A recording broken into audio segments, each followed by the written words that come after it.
Hello, it's just me with a solo episode again.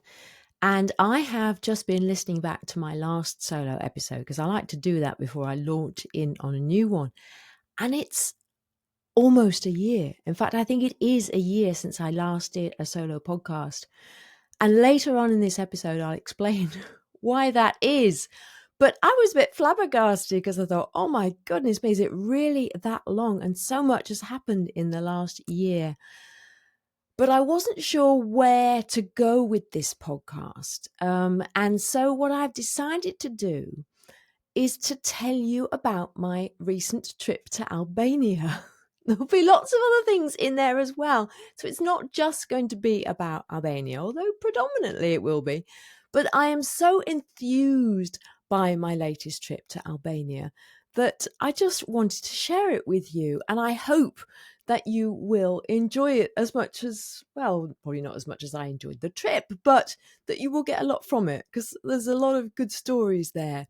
But first of all, so I went to India last September. So that was a big 3-week trip. And I wanted to do another trip, but I didn't want to do 3 weeks again. So I thought, well, where can I go? And I've now got this dream that I'm going to go to as many countries as I feasibly can before I die. And I've even, I've got a spreadsheet. That's how nerdy I am. And I think I'm on 47 now that I've been to Albania. But so I decided, where can I go that's quite near, that I haven't been before, that looks interesting and hopefully won't cost too much. And actually, Albania is a really good destination for all of those criteria. So I thought, why not? Let's give it a go. And I was traveling by myself and I was nervous. I was very nervous about going to Albania by myself. Didn't really know much about the place. So my first mistake was to book a package tour. Now, I haven't done this in a very long time, but what I wanted to do was book a package tour and then use that as the base from which I would, go off and do my things. So I'd already decided that, the first night I would stay in the hotel with the package tour, and then the next 2 nights I would go away. And then I would come back, and from there I would do day trips. So that was the plan, but it didn't quite work out like that.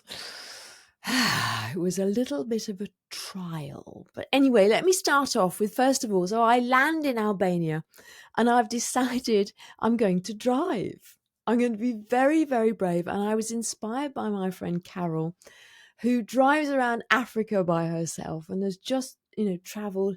She's driven all the way through France to Cannes by herself with her dog. But I thought, if she can do this, I'm sure I can drive around Albania. I can do it, right? Right? Can't I? But of course, it was driving on the other side of the road. And I don't drive very much in the UK because I live in London and I use public transport. So when I picked up the car, it was very difficult finding the car hire place from the airport because the one thing about Albania is that it's one big construction site. Not everywhere, but a lot of it is. And you have to kind of learn to deal with that. And the airport is one big construction site. And it would normally have been a very quick trip to the car hire company. But because of the one-way system and all the roadworks, it took rather a long time to find the car hire place. But I found it, right? And I got in the car. I decided to have the smallest car possible, a Fiat Panda, which I've never driven before. But I thought it's got no rear end. So if I'm backing up in somewhere, I'm not going to bump into something else that easily because it's got no rear end. So I got the Fiat Panda and I have to be honest, I was petrified. I was absolutely petrified. So I left the car hire place and, my heart was in my throat. I was so nervous. But I have to tell you, by the time I dropped that car off a week later, I was a woman transformed. I was like, hey, I can do this. I can drive by myself round Albania. And there were some funny stories in the middle of it, which I will tell you about. But it was so good for me. It was so good for my confidence.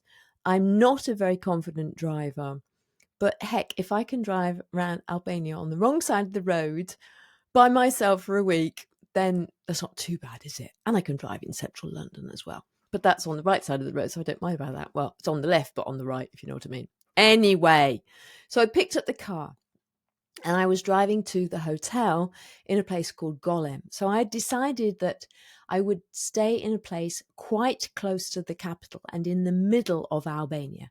So that I thought that would be a good base for going south. And I had decided that predominantly I would go south because I'd looked at going north. And the place that I wanted to go up north, I'd been told that at that time of year, the roads might still be blocked by snow. So I might not be able to get where I wanted to go. So I was going to focus on the south. And if by some miracle I heard that the road was clear up north, I might possibly go up north.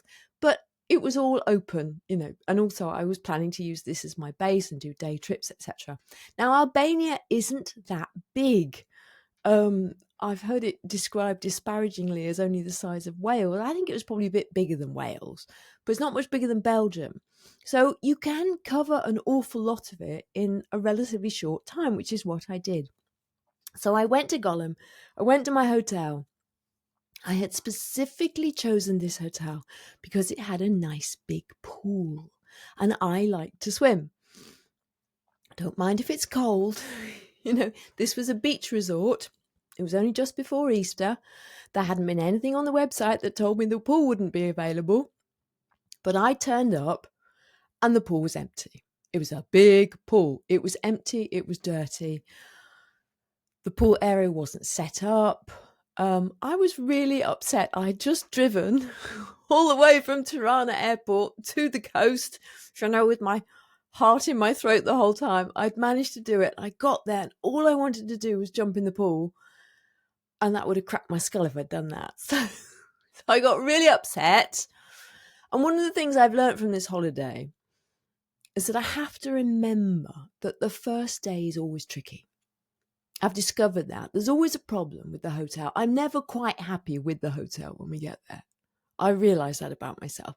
And usually I get used to it and I, cope with it. But this was a big one. And it was apparent that the pool was not going to be filled anytime soon. And even if fortunately, the holiday owner was very sweet and he got the ladies into the pool cleaning it and he looked as if he was working on it. But it was going to be days to fill it up. I mean, this wasn't like a little pool. This was a big pool. So I got upset. I tried to get hold of the holiday company through their online chat and it was a complete nightmare. And it started on that first day. And I'm not going to name the company on the podcast, but I will put the details in the show notes if they don't give me a refund. I'm not threatening you because they're never going to hear it. Oh, they're never going to hear my podcast. But I'm trying to talk to them, and I tried to talk to them all the time I was away. It was a disaster. I have tried to complain since I got back. No response.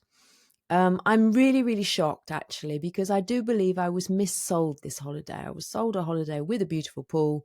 The pool wasn't functional. I asked to be given different accommodation. They said no.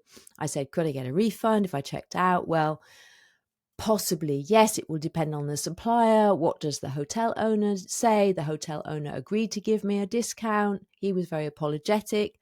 I'd walked around the resort and I found several other hotels who had their pools fully operational, even though he tried to persuade me it was cold. And therefore, that's why the pool wasn't available. And so he said yes. So the following day I checked out, having not got any kind of answer from the holiday company. And I still don't. We're over 2 weeks since I came back. No, a week and a half since I came back, and I still haven't had any response. Anyway, watch the space and read the show notes to see what happened. So I decided to check out because I was planning to come back, as I said, but I'd got 2 nights booked elsewhere further down south. So I got in my car, already feeling a little bit more confident. and I motored off to a place called Gjirokastër. The only problem was that suddenly, well, the petrol gauge said, I have lots of petrol, I can go a very long way. And then suddenly it went from very long way to, you need to get petrol right now. And what I had done is and this is a really good tip, right? When I went to India, I bought a SIM, an eSIM from Aerolo. And it was hopeless in India. I couldn't make it work, didn't have any signal. It was a complete waste of time and money. But they converted that money. They gave me a discount because I couldn't use it. Well, they gave me the money back, basically, because I couldn't use it. And that money then stayed in my account. So when I went to Albania, I was able to buy an Albanian SIM. And this time it worked like a dream. Really, really good. It does mean there should be a way to do it so that you can use or take calls using your UK number and use data on your local eSIM. But I haven't worked out how to do that. I've tried in India, I've tried in Albania, I can't do it. I've read all the documents, I still can't get my phone to do it. But anyway, so I had this eSIM and it was data only, but that means you can use WhatsApp, you can use iMessage, you can use FaceTime, all of that. So the only problem I had was that I couldn't call my mother's landline and I couldn't call other landlines, but I have an Alexa situation with my mum. So I could just drop in on her when I had Wi-Fi. It was better if I had Wi-Fi rather than using the data, but I could also use the data. And it was brilliant, absolutely brilliant. So I really recommend that. Aerolo, eSIM, wherever you're traveling, see if it works. And if it doesn't work, hopefully they'll give you some money back. So I set off and, so my petrol gauge suddenly went, and I was, oh my goodness me. And on the drive from the airport to Golem, there were petrol stations every 3 minutes, it seemed to me. There were so many petrol stations. And on the road to Gjirokastër, there were to start with, and then suddenly there were no petrol stations. And I thought, oh, blimey, what am I going to do now? I'm going to run out of petrol. I thought, no, even when the light goes on that you need petrol, there's still a bit of time before you run out of petrol. But I ended up just putting into Google Maps, where's the nearest petrol station? And first of all, they wanted to give me one on my route to Gjirokastër, and that would have involved another 20 kilometres. Like, no, we need it right round the corner. So found the closest one, did a U-turn and found it. And at Albanian petrol stations, you don't do it yourself. So I had a very nice man who was actually told me he was an English teacher. So there you go. He filled up the car for me. I was able to use the loo, and then off I went on my journey again. And I didn't have to fill up the car again until just before I took the car back at the airport. And then I only topped it up a smidgen. I said to the man, just give me a tiny weeny bit so I can get up to where I was before. So literally I spent, I think it was about 50 euros for the whole week. And I don't know how many kilometers I traveled, but I went from the airport all the way down south near to the Greek border and then back up again and round and about and stopping off in Tirana and then back to the airport. So I did a lot of driving. I was driving an hour and a half to 2 hours every day because I decided as I got the car, I might as well, and I'd left the resort place because I didn't have the pool, that I might as well see as much as I could, really. So my first stop was Gjirokastër, an incredible place, beautiful. I mean, just the most spectacular old town. My driving funny story was that, so I'd booked this hotel on booking.com. That's what I did every time. I just thought, okay, where do I want to go? Look what there is on booking.com, book something on booking.com. And it worked really well. So, but I hadn't really appreciated that the hotel I booked was probably one of the highest in Gjirokastër. It was right next to the castle, and that should have been the clue. And the roads in Gjirokastër, I mean, you can see if you're watching the video, they're like that. They're almost sort of vertiginous. They're almost vertical. Seriously. I mean, there was a road that called itself a road at one stage, and I was walking up it, and it got so steep. I just thought, I've got to give up. Now I can't. There's no way I can get up that. There were no handrails. It should have been steps, not a road. And I had to give up because I just thought, I can't get up it, let alone get down it. So I was driving up this road, and I had previously thought, if it was too steep, I would park at the bottom, get a taxi up. But what happened was I just followed Google Maps. So I was going up, and there was no way to turn off or round or anything else. The road was getting narrower and narrower. There were cars coming down the other way. It was still getting narrower and narrower. We got to one stage where I pulled in as close as I could on the right-hand side to let the car come past on the left-hand side, and then I froze. I literally froze. I put the handbrake on, and then I just sat there and thought, oh shit, what do I do now? The man coming down on the other side, he wanted me to go back to allow his car to come past. And I was like, I can't do that in English to this guy, this Albanian. I can't. I completely froze. I was sitting there, and I'm sure I thought about this afterwards. If I'd had a few minutes to think about it, I'd have been all right. I could have got myself out of that spot. But this darling man, as he pulls his car past me, he says, do you need some help? I went, yes, please. So this darling man, whose name I don't know, he drove his car down the road, and other cars were coming past behind him.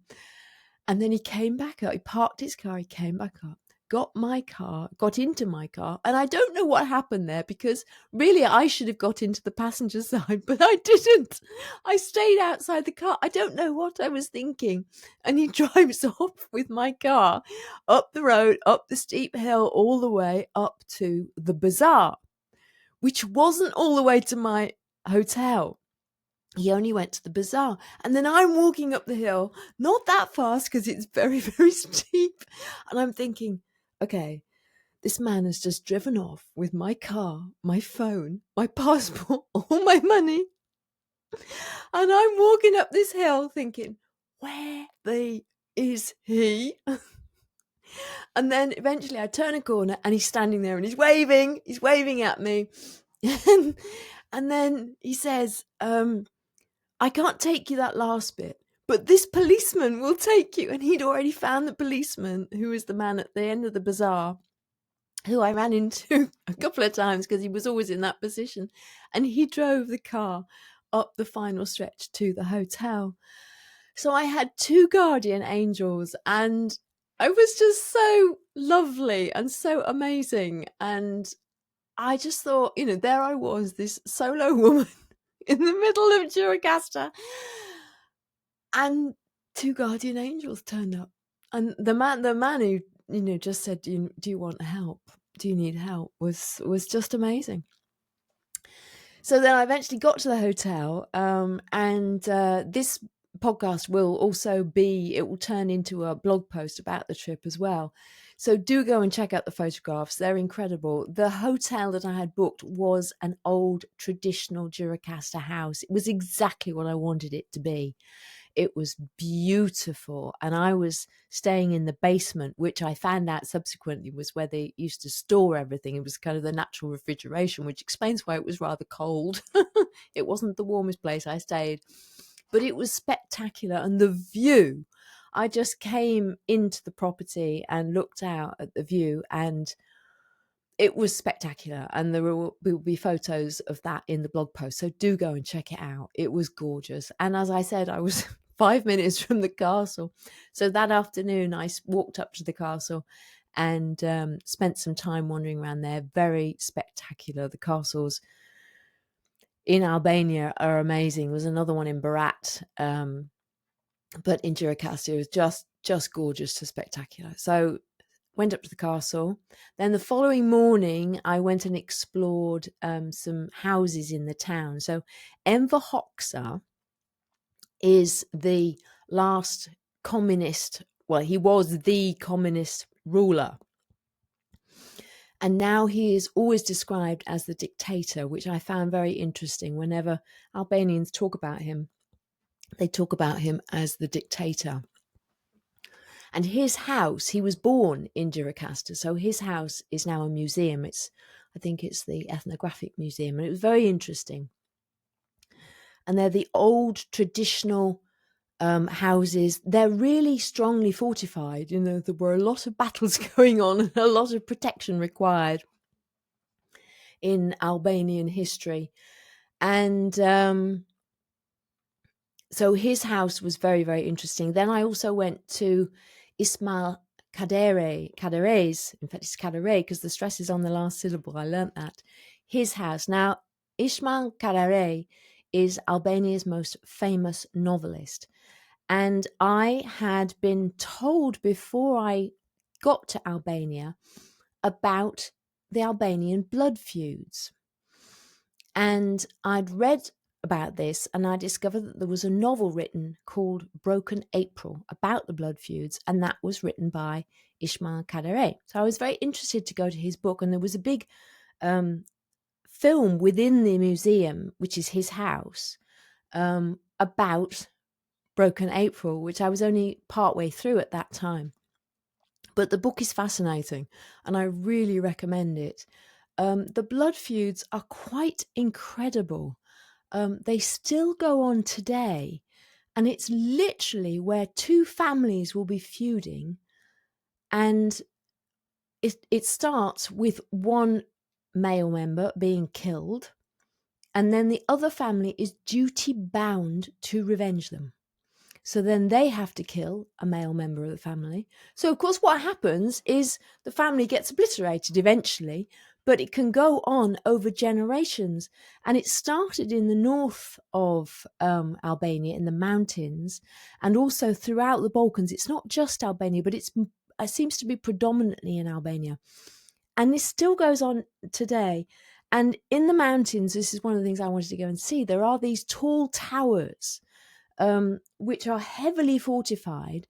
And what would happen was, when the men were being sought to be killed by the other family, they would go and hole up in these fortresses and basically live in there. And I read that there is even a lock-in apartment building in Tirana. So people go and live in the apartment building so that they stay safe, and then the women go out to work. So the men stay home. It's crazy, crazy, crazy, crazy. But this is one of the absolutely fascinating things about Albania, and what really interested me was because it's had so many influences. You know, it's right next to Greece. It's Greece and the old Yugoslavia. But it was also part of the Ottoman Empire. So it's got a very, very, I think it's 57% Muslim in the last census, which has actually come down from mid-70s prior. It has had so many influences, you know, ancient Greece, Rome, Byzantine. I think was it Gjirokastër? I think was one of the towns, either Berat or Gjirokastër, I can't remember now, was part of the Bulgarian Empire at one stage. So there have been so many different influences, and these blood feuds seem to have almost the code. There was a code that was written, and this is what dictated what went on in the blood feuds. And it's all in this book. It's absolutely fascinating. But it seemed to sort of override the religions and override the other cultures. It sort of sat above that, and people of all cultures and religions, if they were in a certain area and they were bound by this code, then they subscribed to the blood feuds. So Ismail Kadare has written this really good book, and his house was a beautiful place to visit. He's also written a book about that house, so I'm quite interested in reading that. And of course, after the war, so before the communists, during the war, Albania was occupied by the Italians, so they had Italian fascists, and then after the war, it became communist. And it was only in 91 that they even began to get any form of democracy. It's really fascinating place. So I also went and visited a bunker which had been built in the early 70s next to the main government building, and that was a tunnel that was tunneled under the castle. And the castle has a prison for political prisoners under communism, and it was those prisoners who built this tunnel and this bunker. And it was built because Enver Hoxha was paranoid that the Soviet Union was going to attack. In 1961, having been part of the Soviet bloc, Albania broke with the Soviet Union. So they were really isolated. They were within Europe, but very isolated. And they were very aligned to China. Some of you may know that I have a China background and I speak Chinese and I'm fascinated by China. But because of this proximity to China, they took on some aspects of the Cultural Revolution from China. So Albania, I think in the 1960s or 70s, declared itself the world's first atheist state. So the mosques and the churches, they were all, a lot of them were destroyed. Ones that weren't destroyed were saved because they were thought of as historical monuments. Another fascinating bit of its history. Anyway, so as you can see, I just loved my trip to Albania and learning all of this. So when I left Gjirokastër, I managed to drive down. I found another route round the back that wasn't as precipitous as the one I'd come up. I thought, there's no way I'm going down that road. So I went round the back and it was perfectly manageable. I just wish Google had sent me that way in the first place, but then I couldn't have reached my hotel actually because that didn't connect up. Anyway, these things are sent to try us. So then I went towards Ksamil on the coast, right down south opposite Corfu. And on the way to Ksamil, I drove via the Blue Eye, which is a natural spring, which they know is at least 50 meters deep, but they've only managed to go down as far as 50 meters. So it may go even deeper, but it's a gorgeous color and it's a nice little walk to get there. So it was on the way to Ksamil, sort of going not via the coast. So I did a little stop over there and did a little hike. So that was very nice. Ksamil is very pretty, but like everywhere on the Albanian coast, it seems to me, it was a building site again. There was, I don't know whether it was because it was pre-season, but there was a lot of building work. The roads all dug up, so there's a lot of dust. So it wasn't as pretty as it should have been. The Albanian coastline is gorgeous, but it's a mess. I said to somebody just this morning, I think in 5 to 10 years, it will be really beautiful. When they've made it, more like Greece or like Croatia, it will be gorgeous. But at the moment, it's a bit of a mess. So the natural coastline is gorgeous. The water, the colour of the water is just aquamarine, beautiful. But it is a bit of a mess. So my reason for going to Ksamil was because I wanted to get, far down south, but I also wanted to go to Butrint. Now, Butrint is this ancient archeological site, and that was stunning. Really old site, like the sites you see in ancient Greece, with an amphitheatre, with columns. But again, fascinating because it had so many layers of history. It had had so many different iterations from ancient Greece and Rome and the Byzantines and the Ottomans and all of this. So it was just, again, beautiful. The Venetians were there for a time, and it's this island. So it's surrounded by lagoons and salt flats, and it's just beautiful. Absolutely gorgeous. So I spent a day wandering around there. And then I drove to Himare, which is another place on the coast, to get me a bit further away and closer to Tirana, because that's where I was heading towards. Himare had very good reviews again, and you'll see the photos. It looks very nice, but again, it was all dug up. And at one stage, just driving to get to, somewhere where I could stay in Himare, I had to drive over completely broken roadway, and there was water gushing everywhere. And the men didn't even stop while I was driving, and I got stuck. got stuck on this broken roadway. And I'm sure everybody behind me was like, what is this woman doing? And I'm like, what gear am I in? And where's my clutch? And oh dear me, that was a bit of a stressful thing. And of course, my car got very dirty, and I'd been told by the car hire people that I must not go off road. And I felt like saying, well, I tried not to, but just driving along the coast, I was pretty much off road a lot of the time. Anyway, so I stayed in Himare, had my first experience of booking a hotel that was self-check-in. It did not go well. So they sent me a photograph of the building, and they told me the name. So I got to the building and the name was different. So I sent them a photograph. I took a photograph, sent them a photograph to them on WhatsApp and said, is it this? And they said, yes, we're on the second floor. Oh, okay, you're on the second floor. Why didn't you tell me that you were on the second floor and the name of your bit of it, or the name of the whole building, rather than just sending me to a place that was named differently to what you're called? And then they told me how to get in, that I should just go in the door and then I should use a code on the first floor. Well, the door was closed, wasn't it? So I'm standing there and the lady on WhatsApp tells me, oh, well, you can get in through the garage. I was like, pardon? You can get in through the garage. Okay, so how do I get to the garage? Well, I'm going to go downstairs to the garage. So down into the basement, into a dark basement by myself in Albania. I'm like thinking, what is going on here? And she says, yes, it's only on the first floor. But of course, I come down a floor. My bag's quite heavy. So I leave my bag downstairs. There's a lift there, but I can't use the lift because you need a key to use the lift. So I climb up the stairs, and it's 4 flights of stairs. And I'm thinking, I do not want to carry my bag up 4 flights of stairs. So I said, well, can I use the lift? No, we can't use the lift. And then they say, we will send somebody with a key to use the lift. Oh, okay. So there I am waiting for about 10 minutes in this dark garage underneath this building. And eventually the lady comes with the key to the lift, which she can't make work, but eventually she manages to make it work. And we go up and the room's okay, but it was all a bit stressful.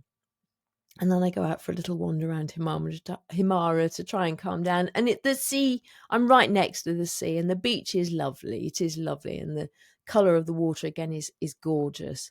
So, it's probably at a different season, it might be nicer. And but watch out for the self-check-in. Make sure you know where you're going. And the reason I booked it where it was, because the place I wanted to go originally would have entailed me going back over the broken roadway with the waterworks, and I thought, I just can't face doing that. So I found somewhere else, and that was why I ended up there instead of where I'd wanted to go. So the next day I decided to drive over the Logara Pass, and this was why I had stayed in Himare, so that I would be closer to the Logara Pass. And I knew this would be scary. I knew it would be scary. It was hairpin bends on the map. And if you look at it on the map, it's seriously very steep, very big, scary hairpin bends. Well, tight hairpin bends. But I really, really, really wanted to do it. They are building a tunnel.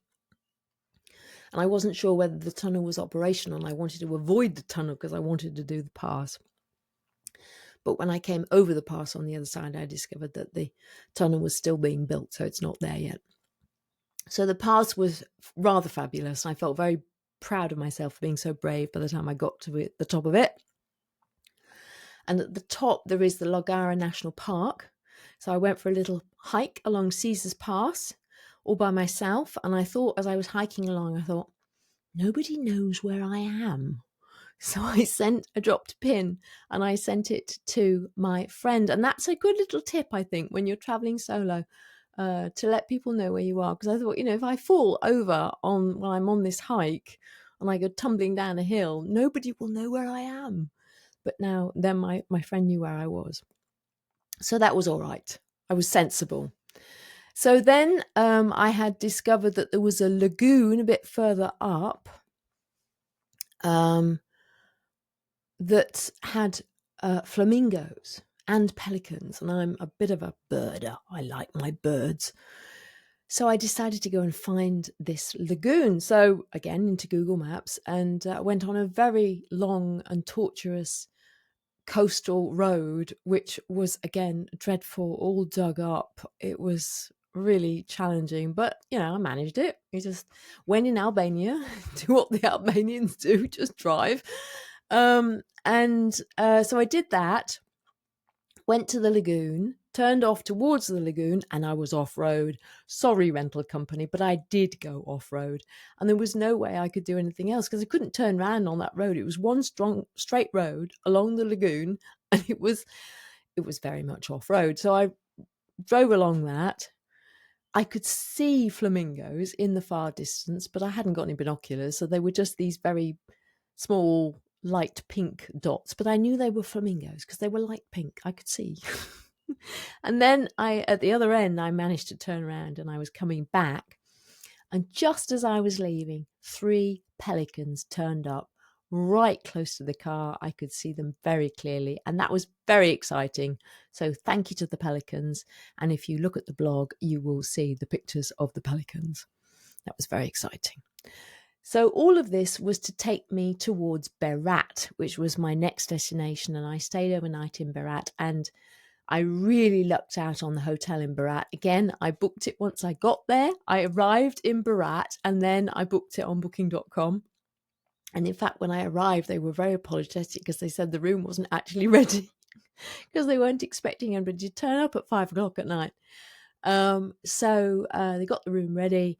It was probably the oldest room I'd stayed in, but it was just perfect. A lot of the rooms had all these swanky bathrooms, with all new fittings. And then the shower didn't really work very well. Well, this had a fantastic strong shower. It was in an old house, but it wasn't too far up the slope. They helped me park my car right outside the hotel. They had a space and they let me park in there, and they parked it for me. And I said to him, I'm a nervous driver. So he even turned it round for me. So it was in the right direction for when I headed off the next day. So that was very nice. Great breakfast, wonderful view from the roof.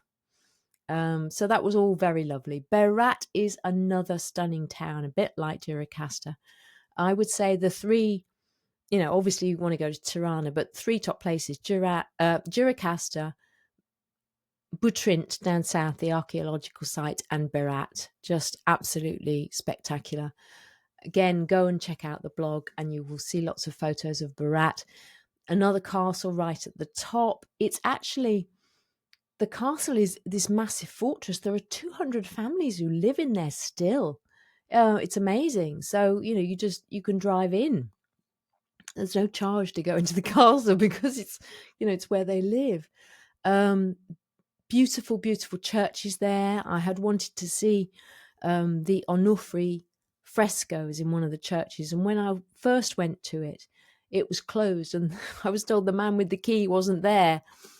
And then I went to find the Onufri Museum, which I read about in the castle. And because it was Monday, sadly, the museum was closed. And I was coming away from the museum to try and find another exit to come back down to the town. I went back past that church and the man with the key was there. And he was so pleased to let me in and show me the frescoes. And it was absolutely stunning. It was so beautiful. It was so old. And it just felt like the most peaceful, serene, and actually holy place. I'm not often, taken by holiness of a place, but certainly not for Christianity. I'm a little bit of a, I can see holiness in other places more than in churches necessarily. But this was absolutely beautiful, and the frescoes were gorgeous. It was a very small, little church, but just stunningly beautiful. So then I came down, went round the town, went over the other side of the river around the town. The houses, again, absolutely spectacular. Tiny little streets that you can't get a car down, but you walk around, it's just gorgeous. Absolutely gorgeous. So that was Berat.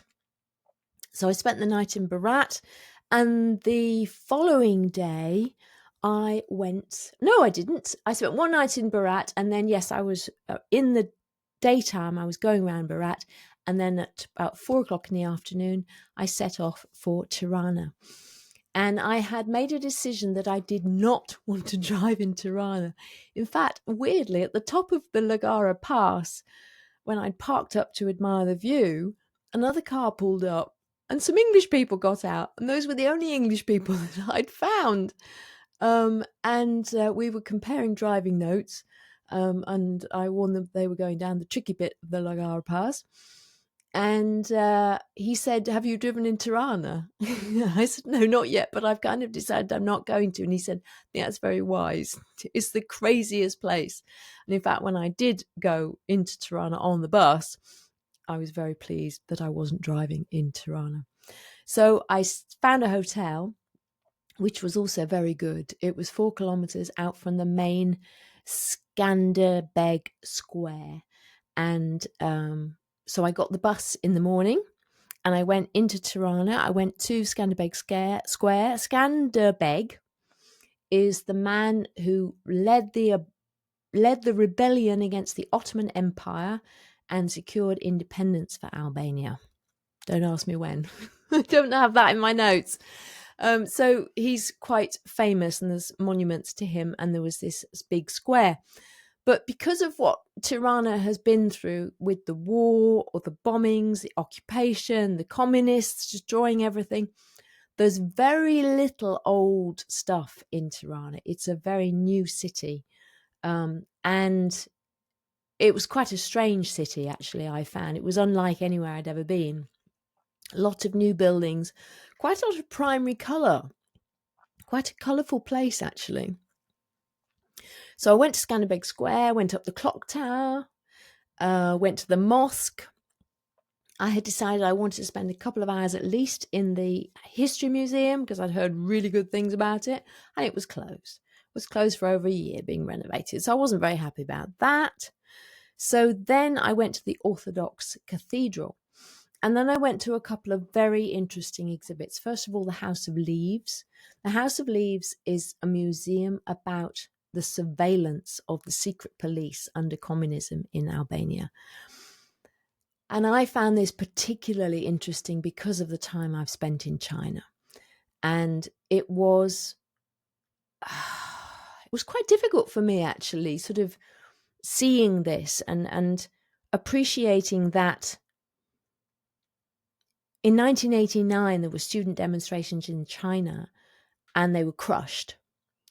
In 1991, after the Berlin Wall had come down in 1989, it was student demonstrations in Albania that led to the end of communism.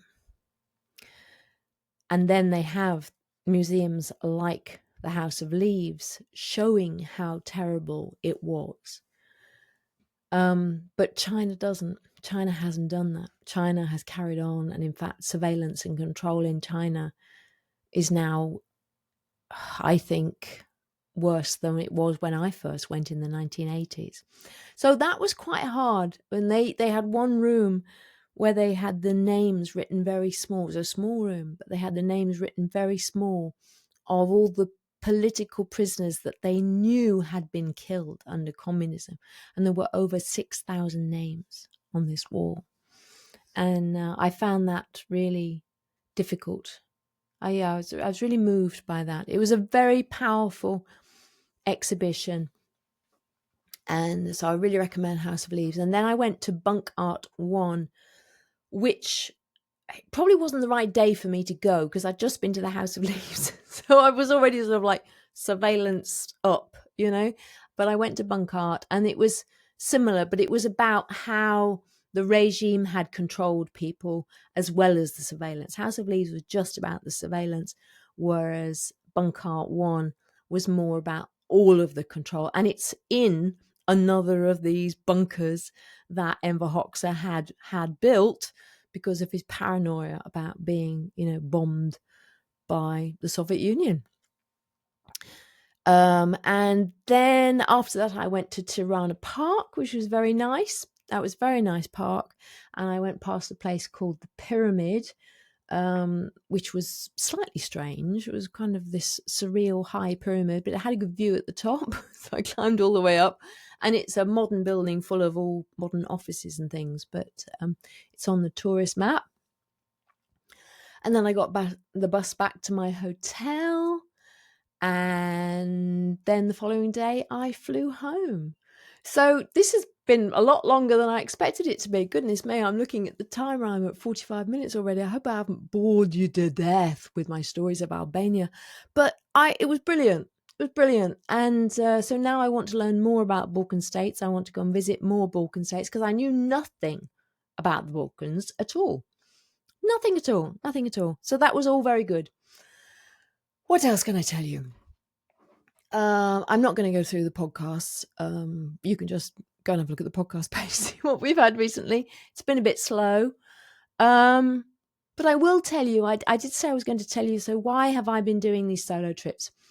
I haven't gone public about this yet, but very sadly, I'm now separated from the lovely man that I wrote about in my book, and we are getting divorced.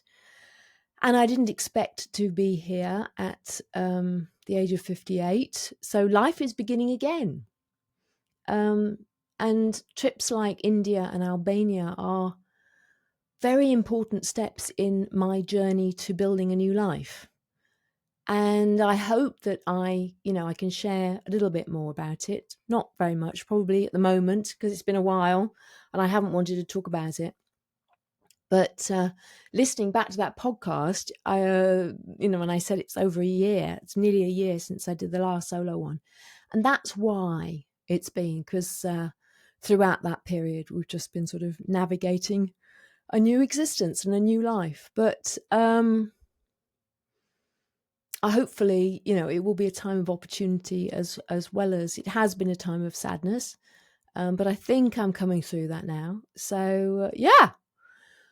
So there you go. I have finally gone public on my podcast, as I like to do these things. I also finished my master's in gerontology. I am now a master of gerontology. That's so cool, isn't it? Isn't that amazing? I still haven't been to my university, but I will be going at the end of July for my graduation ceremony. And now I've got to work out what to do with that. So I don't know. Everything's up in the air. Everything's up in the air as to what I do. I think I may have said before, or maybe not, I don't know. I'm thinking about evolving the podcast into maybe magnificent maturity instead of midlife, because I'm not really in midlife anymore. I'm 58. I think I'm pushing it to say I'm in midlife. So what do you think? If you have, ideas for a name for the podcast moving forward, I'd quite like to keep the magnificent bit of it if possible, but not necessarily. If you have ideas, let me know. Send me an email. Send me an email to info@magnificentmidlife.com.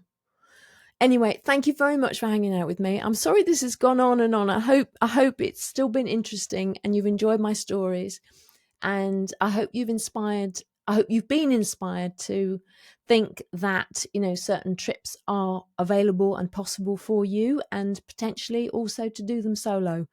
And Albania was amazing, incredible, and was very, very good for me.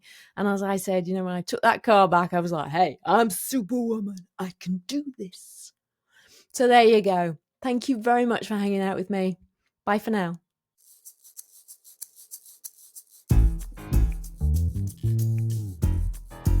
Thanks for listening to this episode of the Magnificent Midlife Podcast.